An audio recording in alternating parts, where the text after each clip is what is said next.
دہلی حکومت میں مرکز کا تالا کھلوانے سے متعلق سماعت کے دوران آج دہلی وقف بورڈ کو اس وقت بڑی کامیابی ملی جب عدالت نے شب برات اور رمضان کے پیش نظر تبلیغی مرکز کا تالا کھولنے کی اجازت دے دی۔ عدالت نے دہلی وقف بورڈ کے وکیلوں کی درخواست کو قبول کرتے ہوئے تبلیغی مرکز نظام الدین میں 50 لوگوں کے داخلے کی شرط کے ساتھ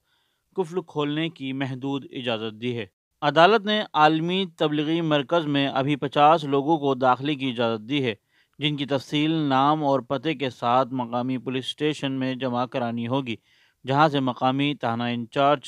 اجازت نامہ جاری کریں گے۔ دہلی وقف بورڈ کے چیئرمین امانت اللہ خان نے اپنی رٹ میں کہا ہے کہ تبلیغی مرکز کی تالہ بندی کرتے ہوئے آئین اور قوانین کو بالائے طاق رکھا گیا تھا اور وقف ایکٹ 1995 کے سیکشن 32 کی خلاف ورزی کی گئی تھی، جس کے مطابق وقف بورڈ کو اپنی جائیداد کا انتظام کرنے کا حق حاصل ہے۔ ای ٹی وی بھارت کے لیے دہلی سے محمد راہم کی رپورٹ۔